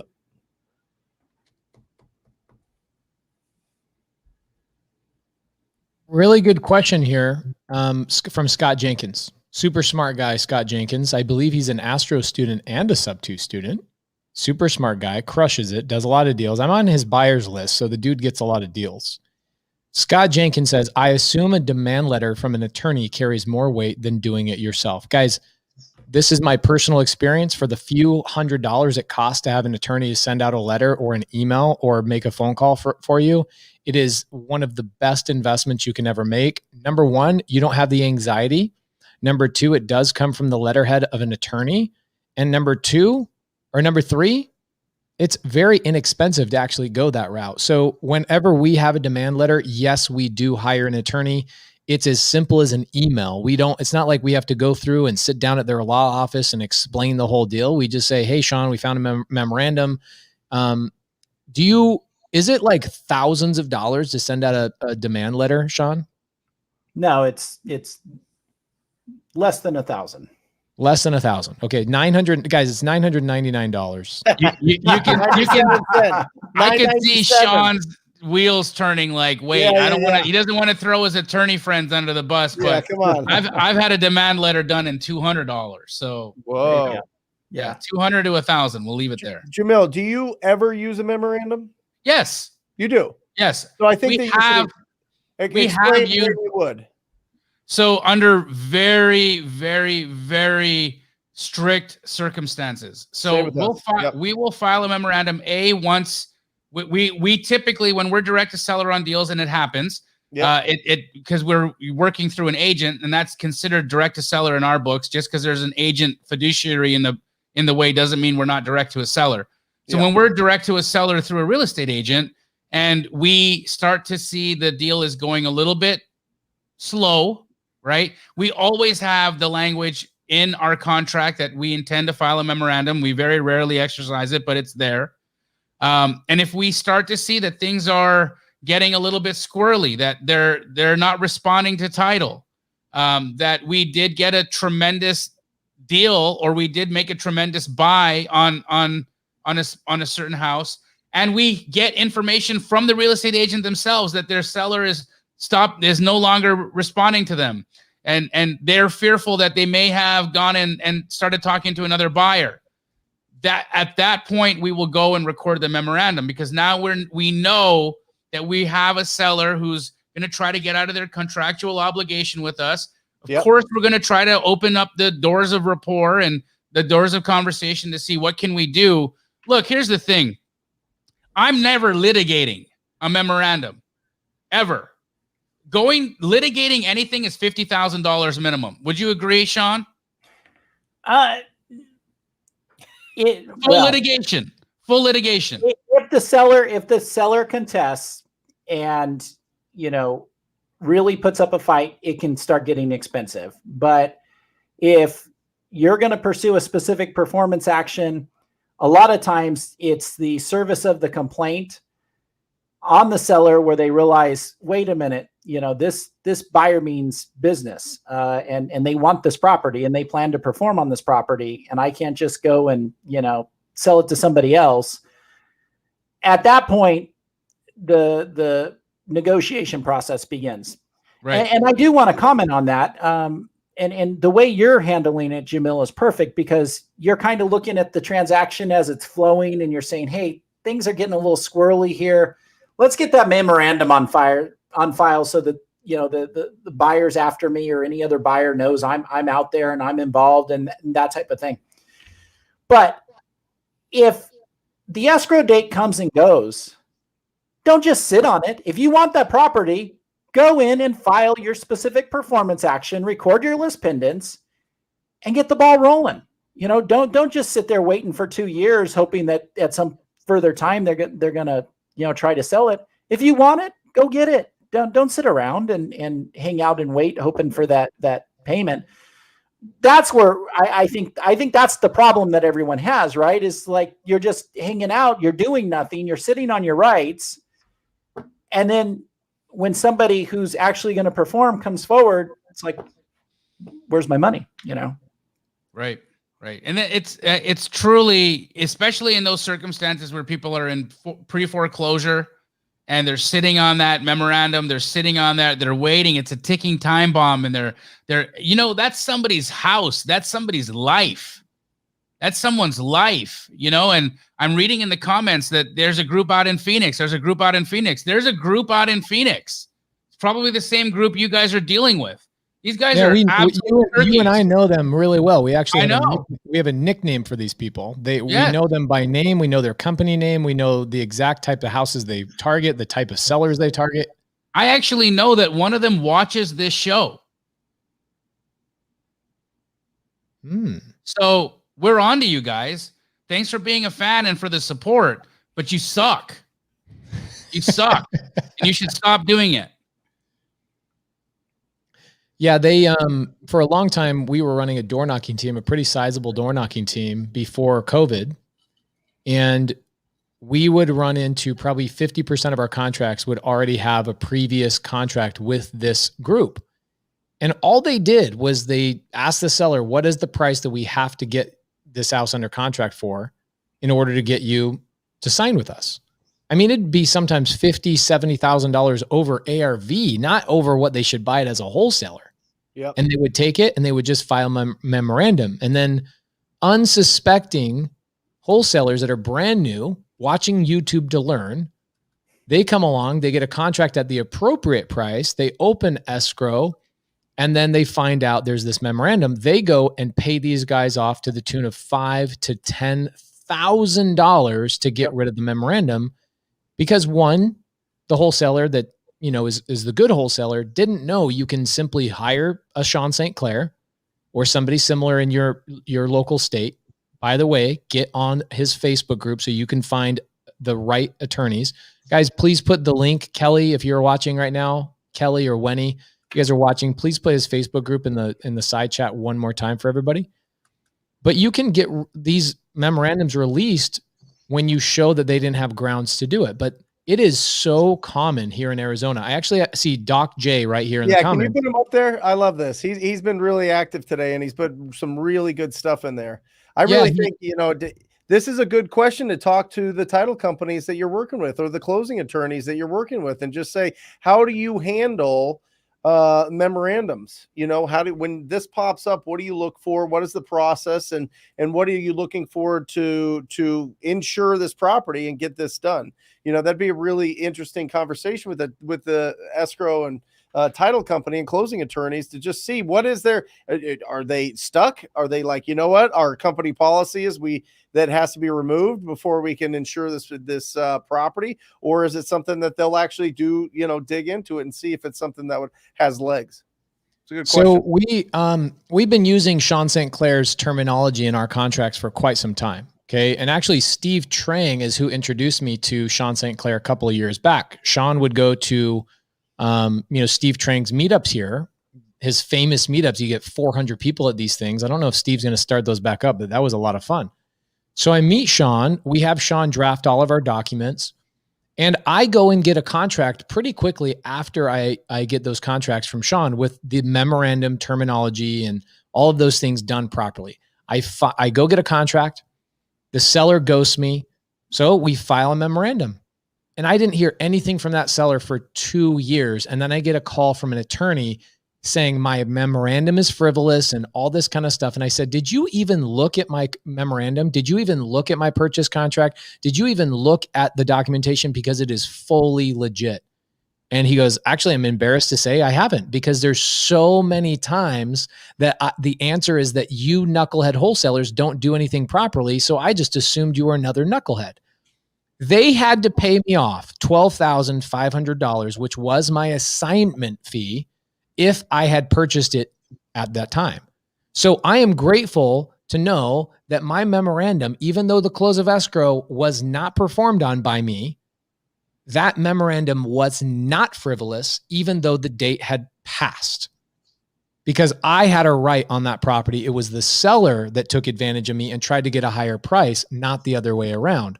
So Doc J makes a really good point, but there are really good wholesalers that are trying to do things properly and hiring attorneys and making sure the seller is aware of the memorandum. That I do love having a memorandum when a seller ghosts me, because I know that they took advantage of me, not the other way around, and that I should be paid for the time, energy, and the losses of what I could have made on that deal if they fulfilled their obligation. So does a memorandum just magically become null and void just because the close of escrow date? It depends on the language of your purchase contract. That's it. So, Yep. and we had this discussion last week on your Zoom, Pace. The magic 2 words, cure notice. So if the contract contains a cure notice, then the contract does not automatically expire as of the date of the close of escrow. Instead, it requires action by one of the 2 parties to issue a cure notice to the other party saying you are performing, and if you don't perform within this time period, we're done or you're in breach. So if the language of the contract has a cure notice, which Pace yours does, if the language of the contract has a cure notice, then the contract doesn't expire if the seller doesn't perform by the close of escrow date. Frankly, it doesn't even expire if the buyer doesn't perform by the close of escrow date. It expires after a cure notice has been issued and there's still no performance. Well, Sean, let's talk about what a cure notice is, because there's a lot of people in here that don't know what a cure notice is. And I would say a cure notice is in one of the top best tools to ever have in your pocket when you're in real estate. And I imagine Jamil and Brent use cure notices frequently in their business. It's very common in most realtor contracts. Most realtor contracts have a cure notice. Yeah. Now, the 3-page wholesaler contracts typically don't, that I see. I've seen really good ones that are done properly do. But if you're going down and just downloading free contracts, just double check and make sure that you have a cure notice. What that means is what Sean's going to explain. What is a cure notice, Sean? A cure notice basically means that there's no automatic or immediate breach of a contract. That if one party is acting in a manner that the other side believes is a breach of the contract, that in order for the breach to be actually enforceable, then the other side has to send a notice and give a certain time period, which the contract says what that time period is, for the party to perform. So for example, if the seller basically states, I'm not going to close escrow, then you as the buyer, in order for there to be a breach, you would send out the cure notice and say you have 10 days to perform, or 3 days, depending on the language of the contract. Most realtor forms give 3 days. Yeah. I actually like the 10 days, not dealing with memorandums or anything, but dealing with assignments. I prefer to have the 10 days. But you have 10 days, whatever you choose to perform. And if you don't perform in that time period, seller, now you're in breach. And now I have a right to go and file a lawsuit for damages or specific performance or something like that. Likewise, if you have a buyer that's not performing, then the seller sends a cure notice to the buyer. And then the buyer has 3 days or 10 days to perform. And if the buyer doesn't perform, then the seller can cancel the contract at that point. So if you have a close of escrow date, but the purchase contract has a cure notice, and that close of escrow date comes and goes, but the seller never sends a cure and says, hey, buyer, you need to buy it, then that contract's still alive.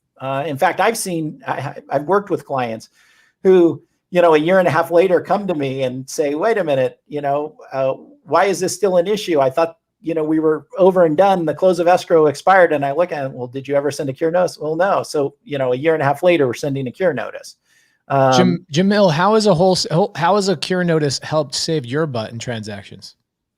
Oh my gosh. So buyer ends up wiring a little bit late and we pass close of escrow, and you've got an agent who's losing their mind because they need to pay rent. So they're really looking for their commission check, and they rile their seller up.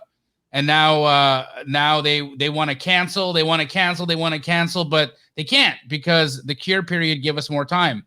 In fact, I've had a situation where a buyer, and you know what, I'm not going to comment on this strategy, but the buyer, we had a deal, it was going to close on I think the 28th or whatever of the month. The buyer knew he wasn't going to be able to close until the 30th. He knew it because he had another deal closing. He was going to use the funds from that deal that was closing to close this one up. So he rode the cure. He rode the cure period, and knowing that he had 3 days to perform and rectify his breach of contract. So he wrote the cure, and then on the final day wired in the money, and the deal closed, and the seller couldn't get out of the deal. It had to move forward as possible. So a cure can be really, really helpful to a buyer that needs a little bit more time. A cure can be really helpful to a seller to understand what is their buyer intending to do, right? It also, the one thing I've noticed is that if you do issue a cure and Alex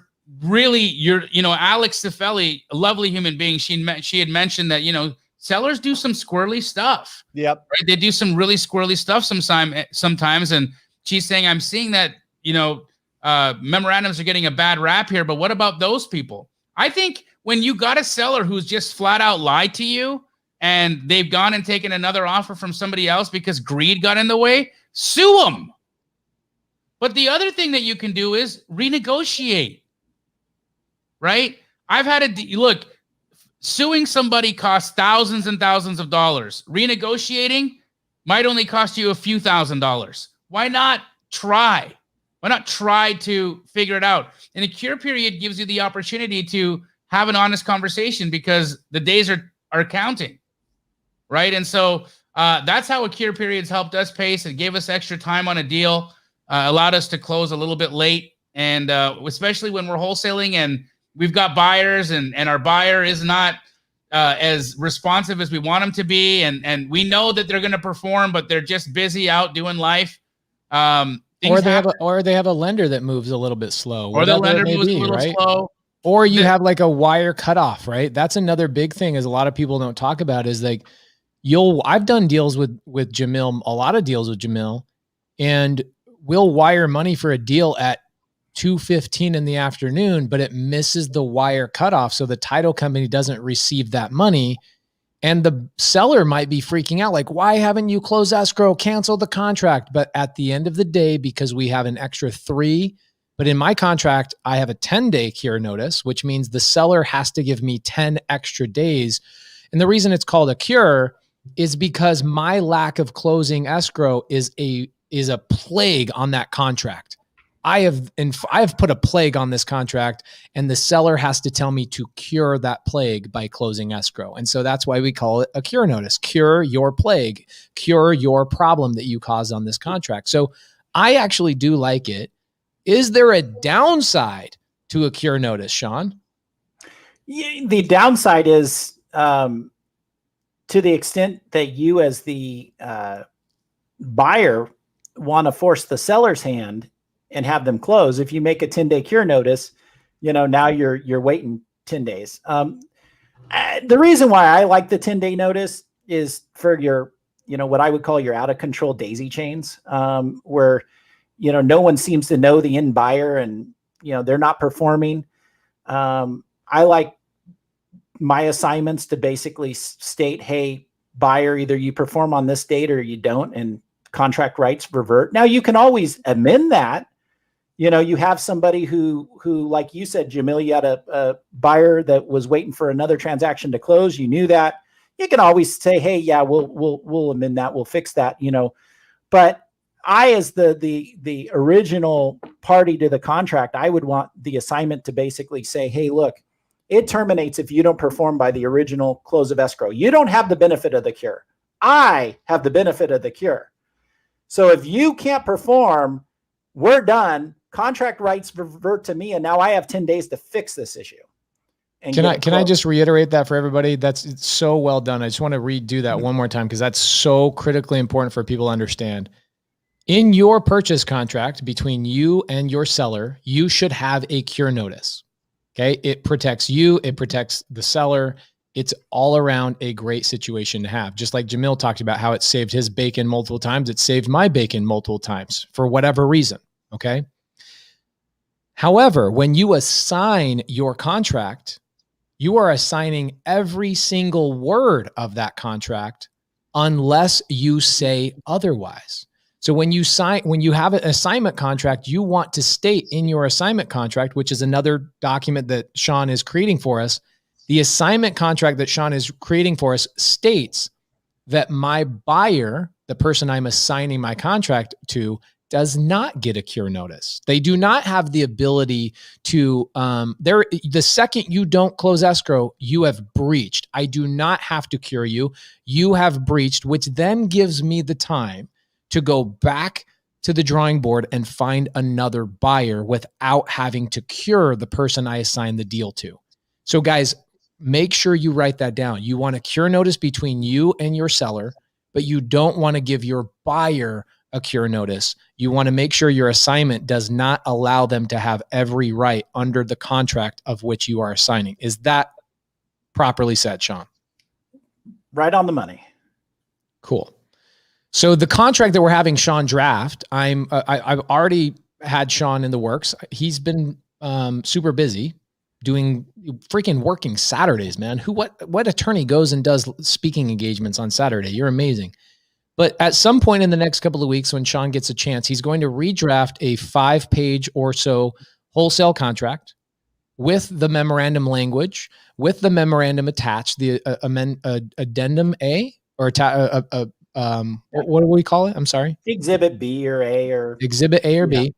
And then we're also going to have him redraft the assignment contract so that it states that we have the ability to have a cure notice between us and the seller, but our buyer does not. So we will give that access to all Astro students, all TTP students, all Sub 2 students will get a copy of that contract drafted from the golden hand of Sean St. Clair himself.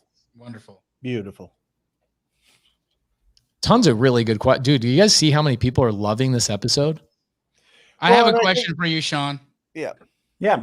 So we've had some questions in here on how to work closer with attorneys, and I think for a lot of people that are in the business, first getting started in wholesaling, it's a little bit of a daunting situation to have a conversation with somebody who's got a law degree, right? You're so educated. You've got degrees and all this knowledge behind you, and we're just getting started in the business.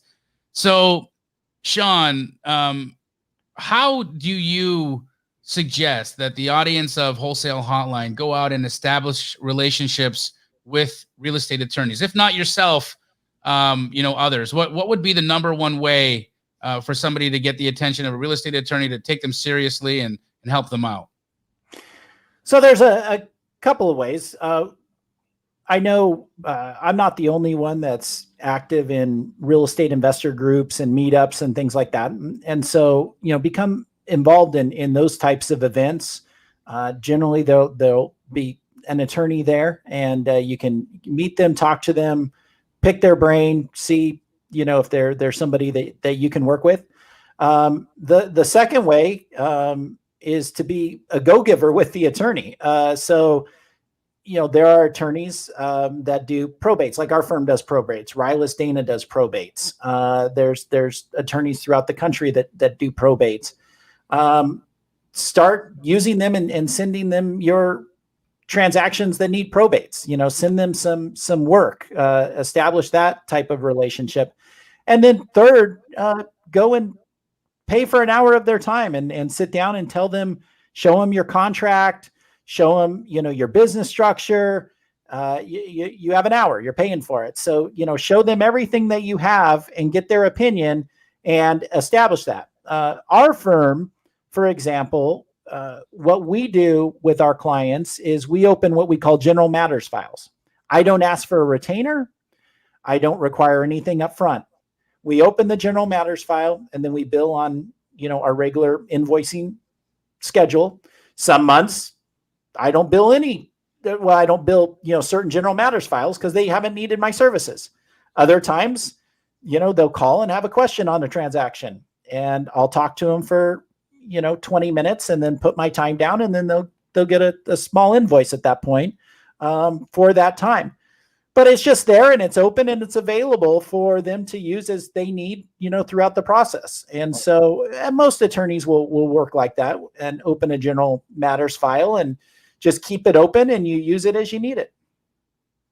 Awesome. What would you say, Jamil and Pace, in your experience, about how many deals on average does an attorney get involved with? You know what I mean?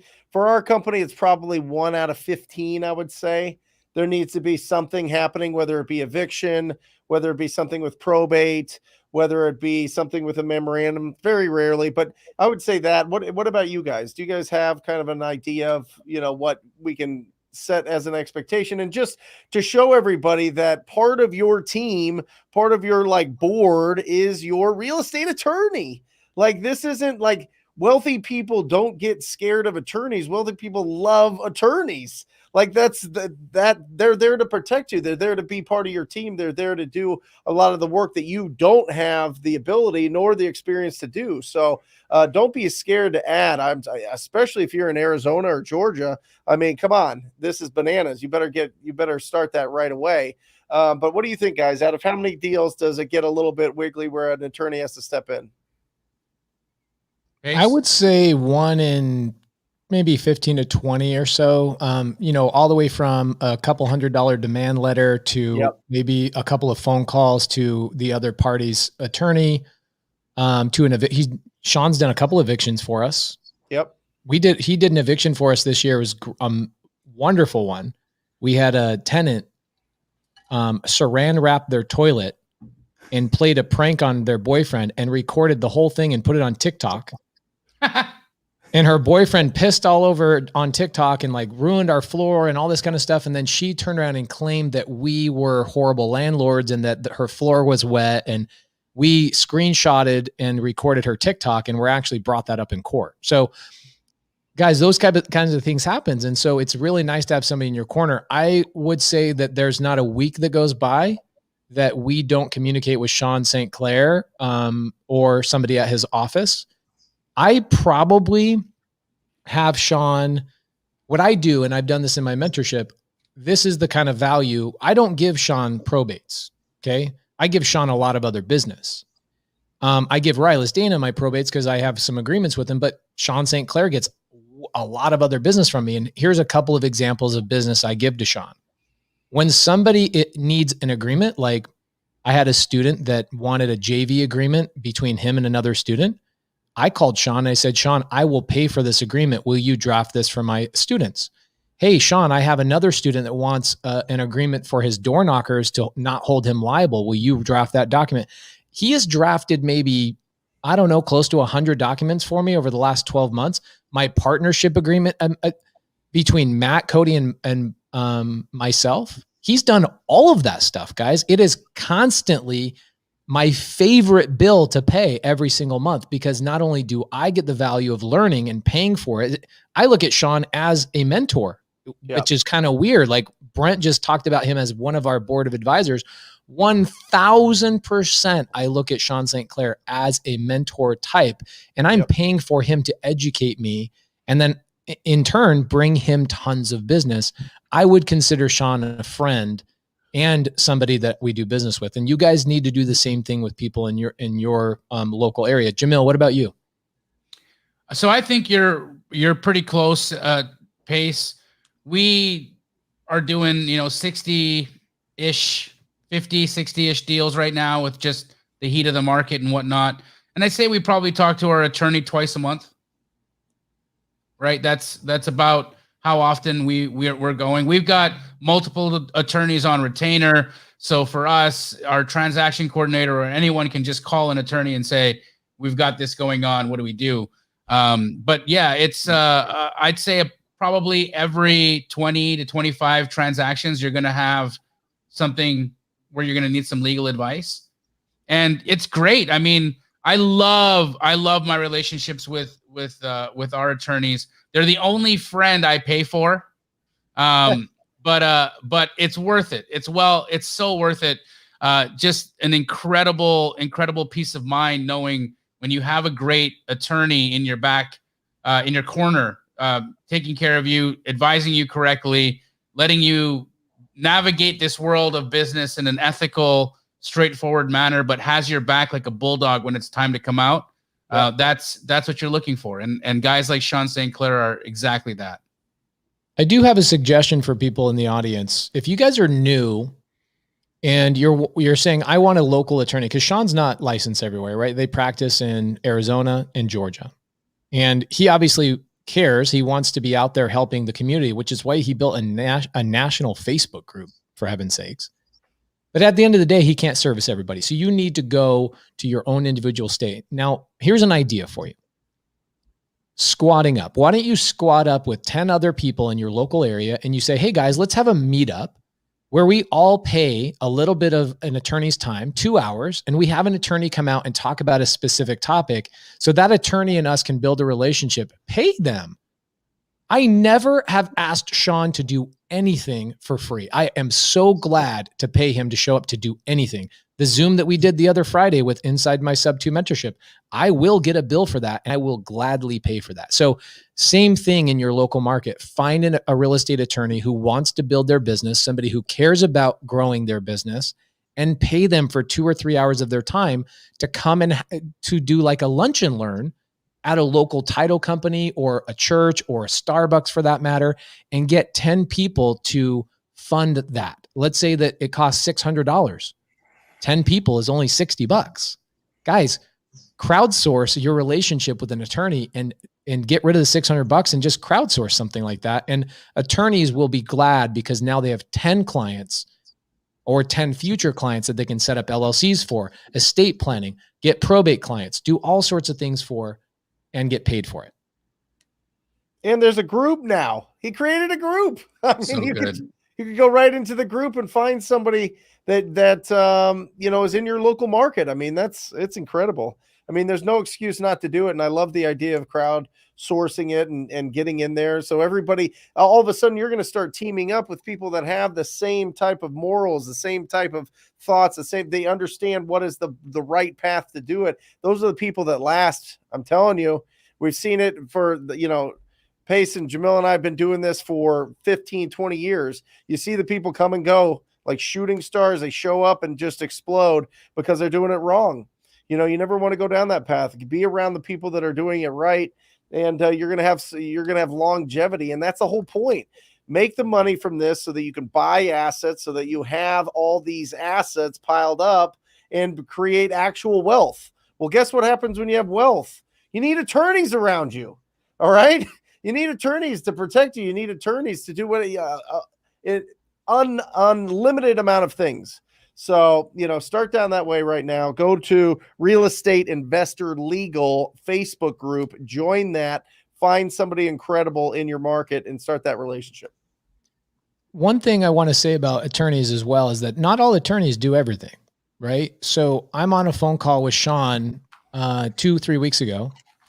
And I say, hey, Sean, I'm going to start raising some capital. I'm going to go put a fund together. I'm going to go build apartment complexes or go build mobile home park communities or whatever. And Sean says, well, I can help you with maybe some syndication stuff, or I can help you with some other things. But if you're going to go the building a fund route, that involves getting a securities attorney involved. And I have a great referral for you of somebody that I've worked with in the past. So now I don't have to go surf through 100 other attorneys. Guys, it is a straight line to some of the best referrals you'll get in anything is just going and getting an attorney. Sean, would you consider yourself a real estate attorney, or are you guys like estate planning, probate, real estate? What would you consider yourself if somebody asks you, what law do you practice? Our firm has 8 attorneys, so we're pretty broad in the scope of our practice. My practice is all things real estate. And so it could be, and it's transactional, all things, you know, transactional real estate, if you will. So, you know, drafting documents, business formations, because I'm helping my real estate investor clients, you know, protect their businesses and their assets and structure properly, things like that. So basically, if it touches real estate, I'm dealing with it. And that's the way I kind of describe it, all things real estate. Awesome. Pace, you want to take us out of here? 6:30, bro. Pace is frozen. Oh my gosh. That's the first time I'd ever seen him. I thought he was messing with me. I thought he was messing. Well, we're here. That's the interesting thing. You know, he made a rule with Laura that at 6:30 he has to go to dinner. You know, he has to be at the family dinner. So he's gone. But It's baby making time. Let's go, Pace. That's right, baby making time. That's it. They gotta get that going. Anyway, Sean, fantastic. Really appreciate it. I mean, it's wonderful having us talk about things, but obviously we're not attorneys, so we're not going to give out legal advice. It's fantastic that you gave us this 90 minutes to sit here and really get a really good perspective on what we should be doing out there and what we shouldn't, and having the contracts prepared for all of our coaching students. So thank you so much. That's absolutely phenomenal. Thank you guys. It was an honor to be on here. I really enjoyed it. Awesome. And guys, do us a favor. If you got a tremendous amount of value, I did. I can tell you that I got a tremendous amount of value from today, from Sean, all those great questions you guys asked. If you guys got some value, do us all a favor. Make sure you go and add yourself to the Facebook group. And if you have some business for Sean, hire Sean. He's amazing. He's a go-giver. He's ready to work. He's ready to be your advocate in a time of question. And that is the purpose of our attorneys. That's why we need them. That's why we cherish them, and we befriend as many as we can in all the different industries. Sean, you're a fantastic gentleman. We truly, truly admire your work in this industry and in this space. Thank you so much for being a guest on Wholesale Hotline. And to all of you guys that tuned in, Wholesale Hotline number 70 was amazing. Amazing. We will see you all next week. Love you guys. Or just say squat up. So squat up and enjoy the show. Yeah. Yeah. Okay. 1, 2, 3. So squat up and enjoy the show. What are you doing? I didn't say that thing. Why? I don't know. Okay. So squat up and enjoy the show. Cool. I think we should use the one where Jamil doesn't say anything.